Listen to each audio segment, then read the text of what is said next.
Welcome to a deep dive into Islamic thought, exploring how ideas of causality and freedom have been viewed by thinkers across centuries. You've sent in a really intriguing mix of sources. We've got everything from ancient theological debates Oh, to wow. modern philosophical reflections and even some mystical interpretations sprinkled in for good measure. Sounds fascinating. It's like a philosophical puzzle box just waiting to be opened. I know what you might be thinking. What's that? Islamic philosophy, causality, freedom sounds pretty heavy. It can be, yeah. But trust me, our goal here isn't to get lost in jargon or complexity. Okay. Instead, we're aiming to extract the pure gold from these texts. I like that. The aha moments that shift your perspective and make you go, huh, I never considered that before. Exactly, those light bulb moments. Yeah, exactly. You know what's so captivating about this subject is that we're tackling questions that have been debated for centuries. Yeah. How do we reconcile the concept of a God who's all-powerful and all-knowing with the idea that we humans have free will? Do our choices truly matter?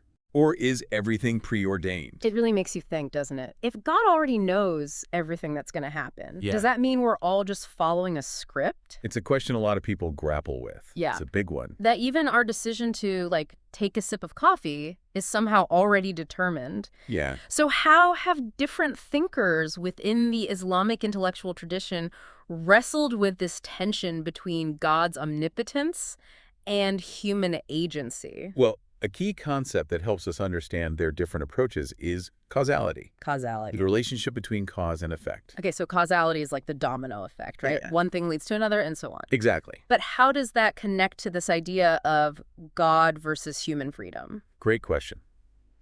You see, within Islamic thought, there are broadly two main camps when it comes to understanding causality. Okay. First, you have the occasionalists, Okay. who emphasize God's absolute power. Mm-hmm. Thinkers like the Ash'arites, a group of theologians known for their rigorous logic, fall into this camp. Okay, they argue that God is the direct cause of every single event in the universe.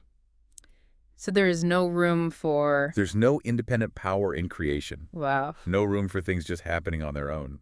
So if I understand correctly, the occasionalists are saying that God is essentially the only true actor in the universe. That's one way to put it, yeah. It's like a cosmic puppet show where God is holding all the strings. That's a vivid analogy. Okay. Now, in contrast to the occasionalists, you have thinkers who propose what we might call participatory accounts of causality. Participatory accounts. Yeah, these perspectives suggest that while God is the ultimate source of everything, creation itself has a degree of power, Okay. a way of participating and bringing about events. So it's less like a puppet show Right. and more like a collaboration. God sets the stage, but the actors have some freedom to improvise. You're picking up on it. Thinkers like Ibn Sina, a renowned philosopher and physician, and even certain mystical schools of thought like Sufism, lean towards this participatory view. They emphasize that while God is the ultimate cause, creation is not completely passive. Mm-hmm. It plays an active role in the unfolding of events.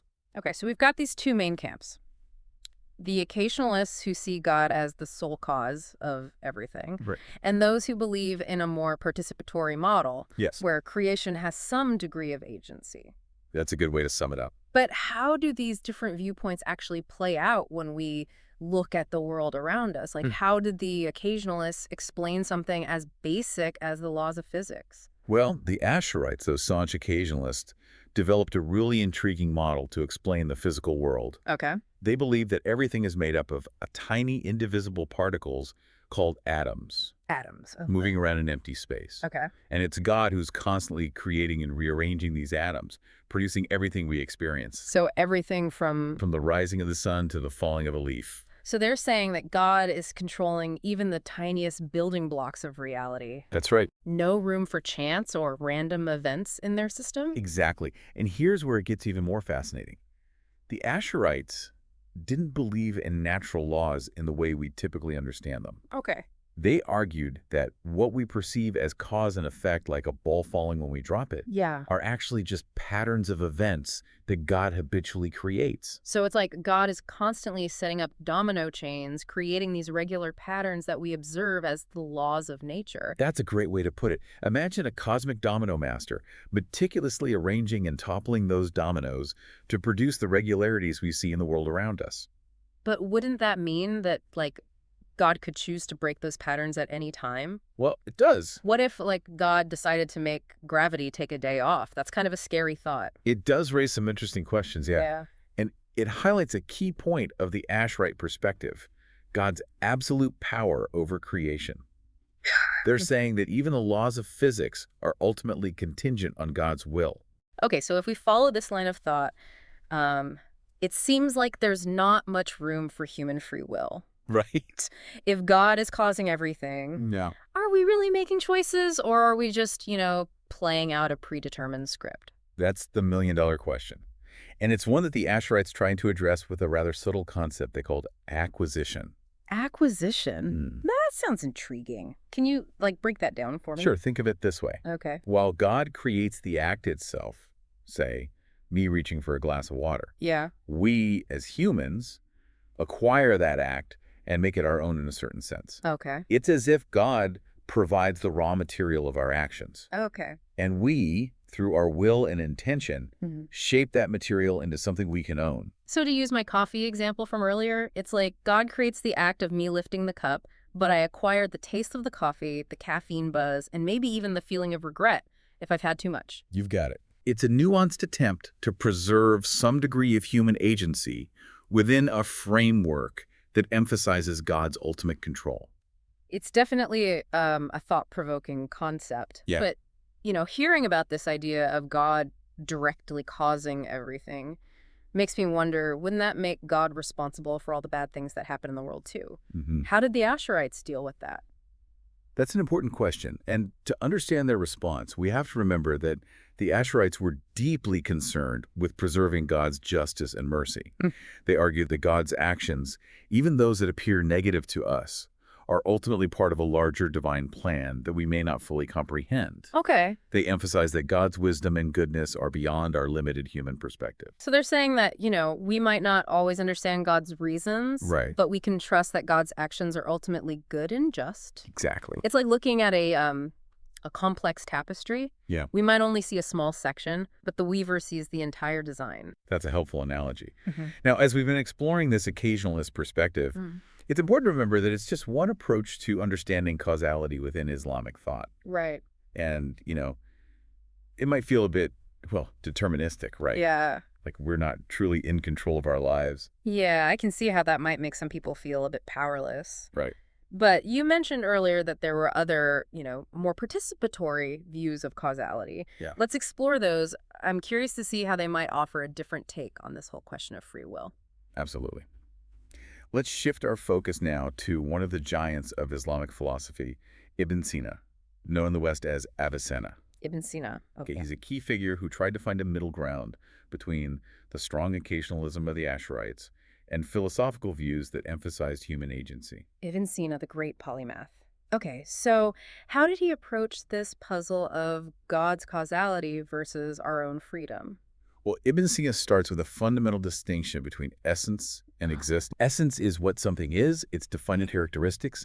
Think of it as the blueprint. Yeah. Existence, on the other hand, is the fact that it is, that it's actually a real thing out there in the world. Okay, I think I'm following so far. Okay. So the essence of, say, a tree Yeah.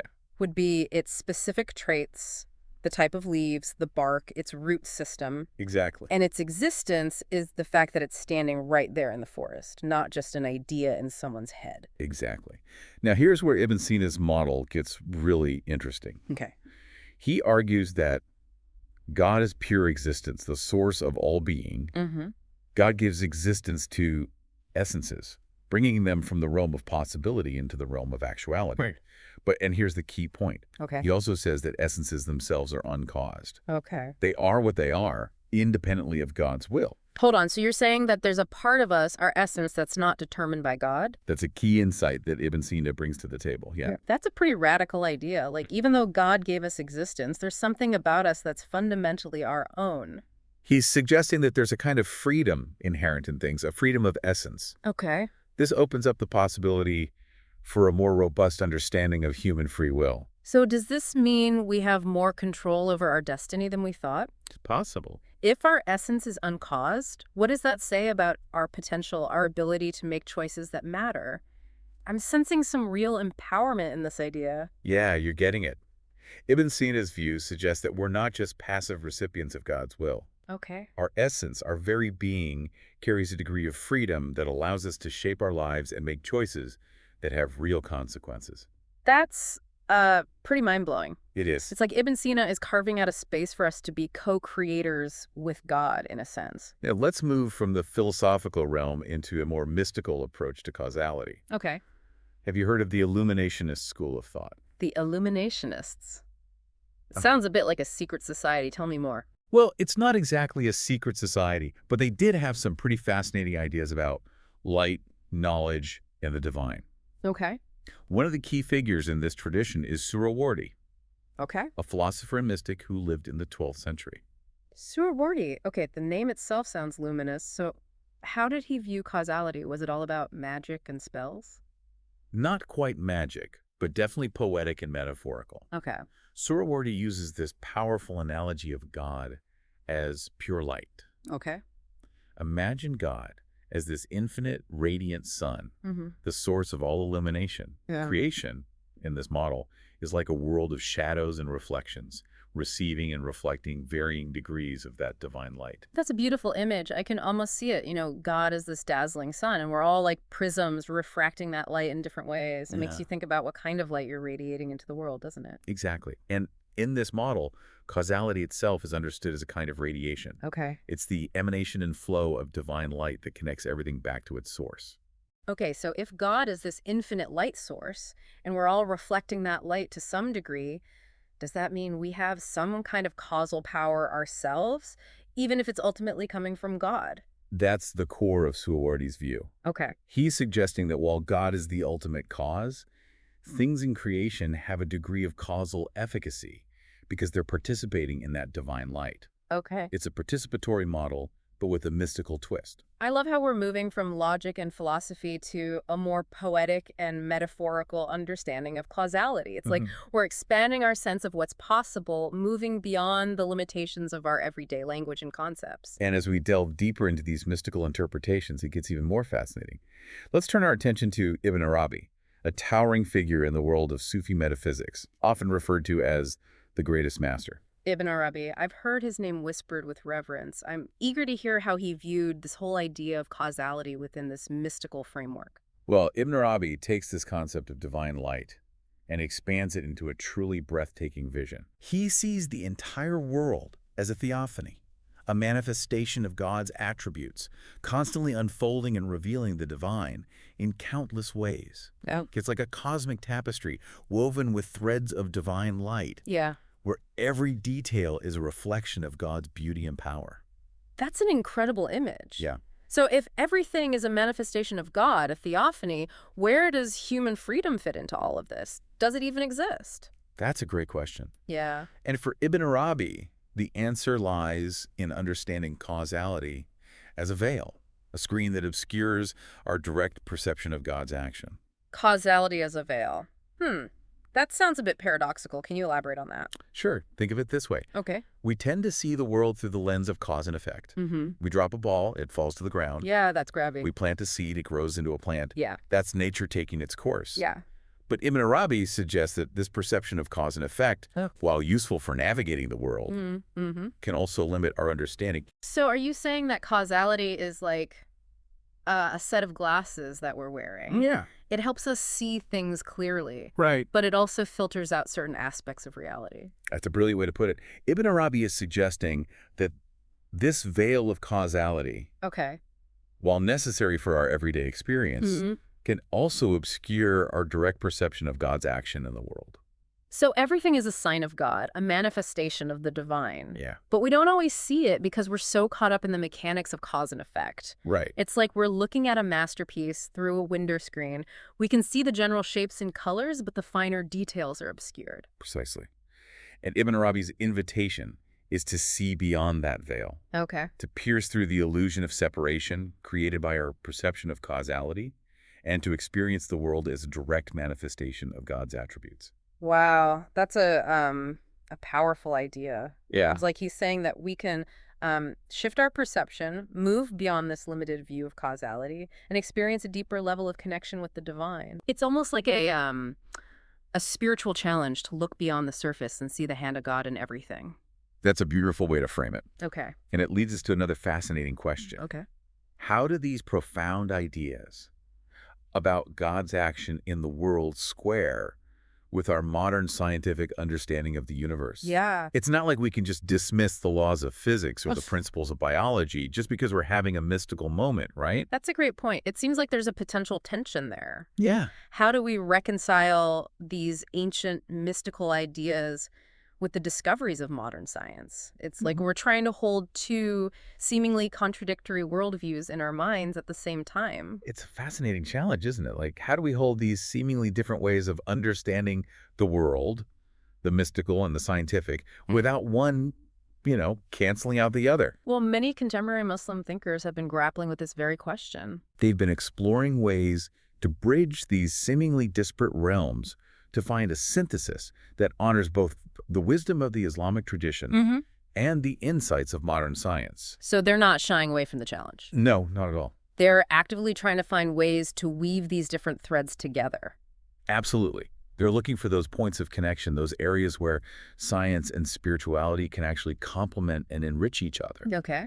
One thinker who's done some particularly interesting work in this area is Said Nursi, a 20th century scholar who is deeply engaged with both the classical Islamic tradition and the scientific discoveries of his time. Said Nursi. Okay. Yeah. So how did he approach this apparent tension between traditional Islamic thought, particularly those occasionalist ideas we discussed earlier, and the findings of modern science? Well, Nursi, drawing on the occasionalist tradition, emphasized a crucial distinction between causal proximity and causal connection. Okay, causal proximity and causal connection. So what does that mean exactly? It means that just because we observe two events happening close together in time and space, Yeah. it doesn't necessarily mean that one inherently caused the other. So just because, I flip a light switch and the light turns on, it doesn't mean my finger is inherently causing the light to illuminate. There could be other forces at play. Exactly. Think about it. Yeah. There's a whole chain of events happening between the flip of the switch and the light bulb illuminating, electrical currents, circuits, filaments heating up. Yeah. Nursi's reminding us that we often mistake constant conjunction for necessary connection. Okay. We see patterns in the world and assume a direct cause and effect relationship. But those patterns are ultimately expressions of God's will and action, Okay. not independent forces operating on their own. So is Nursi suggesting that we can embrace science, study the laws of nature, but at the same time recognize that those laws are ultimately reflections of a deeper, divine order? That's a great summary. It's like those laws are describing how God habitually interacts with creation, right? Exactly. And Nursi goes even further. Okay. He brings in Ibn Arabi's concept of causality as a veil and applies it to our understanding of the natural world. Wait, so now we're applying this idea of a veil to science itself. How does that work? Well, Nursi suggests that while science can help us unravel some of the mysteries of God's creation, it can also, paradoxically, create a new kind of veil. Okay. We can get so caught up in scientific language, concepts, and methodologies that we lose sight of the bigger picture, the divine hand behind it all. He's not saying science is bad, Right. but rather that we need to be mindful of its limitations, Okay. its potential to distract us from a deeper spiritual understanding. So it's like we could spend years studying the intricate workings of the human brain, for example, Right. but still miss the awe-inspiring mystery of consciousness itself, Yeah. the spark of awareness that seems to point beyond the material world to something more. Exactly. Nursi is urging us to cultivate a sense of wonder and awe alongside our scientific inquiries, to remember that there are limits to what science can explain, and that the pursuit of knowledge, whether scientific or spiritual, should ultimately lead us to a deeper understanding of our relationship with the divine. That's a beautiful way to think about it. Yeah. It's like he's suggesting that science and spirituality, instead of being at odds, can actually be partners on this journey of discovery, each one illuminating different aspects of reality, helping us to appreciate the fullness of creation. And, as we've been exploring these different perspectives on causality, from the rigorous logic of the Asherites to the mystical insights of Ibn Arabi and the contemporary reflections of Said Nursi, I'm struck by a common thread running through them all. a deep humility in the face of mystery. Yes, I see that too. Yeah. None of these thinkers, no matter how brilliant or insightful, claim to have all the answers. They're Hmm. acknowledging the limits of human understanding, recognizing that we may never fully grasp the mysteries of God's creation. And perhaps that's one of the most important lessons we can take away from this deep dive. Yeah. It's not about arriving at a definitive answer, Right. but about engaging in an ongoing exploration, holding these questions with an open mind and heart, Mm. allowing ourselves to be challenged, transformed, and ultimately humbled by the sheer wonder of it all. It's a beautiful invitation, isn't it? To keep asking questions, keep seeking, keep marveling. It is, and this idea of causality as a veil, as a lens through which we perceive the world, brings to mind a final thought-provoking idea. Okay. If causality itself can be seen as a veil, then perhaps even the scientific pursuit of understanding those causes, of unraveling the mysteries of the universe, and become a kind of spiritual practice. Wait, are you saying that studying physics or biology or astronomy could be a pathway to spiritual insight? Consider this. The more we uncover about the world, the more we might glimpse the divine hidden within it. Every new discovery, every elegant equation, every intricate biological process, every breathtaking image of the cosmos, these can all be seen as clues, as brushstrokes on the canvas of creation, revealing the artistry and intelligence of the divine. Wow, that's a really profound way to think about it. Yeah. It's like science, when approached with the right intention, with an open heart and a sense of wonder, can become a form of worship, a way of marveling at the grandeur of God's creation. Exactly. It's about seeing the fingerprints of the divine in the very fabric of reality, Ugh. recognizing that the pursuit of knowledge, whether scientific or spiritual, is ultimately a pursuit of truth, a journey toward a deeper understanding of ourselves and our place in this magnificent universe. This deep dive has definitely shifted my perspective. It's given me a whole new way of thinking about causality, freedom, science, and spirituality. And I don't know about you, but I'm feeling incredibly inspired to continue exploring these ideas, to keep seeking those moments of awe and wonder, and to deepen my understanding of my place in this vast and mysterious cosmos. I'm right there with you. And for anyone listening, remember, keep diving deep, keep questioning, keep seeking those glimpses of the divine in every aspect of your lives. You never know what amazing treasures you might uncover along the way.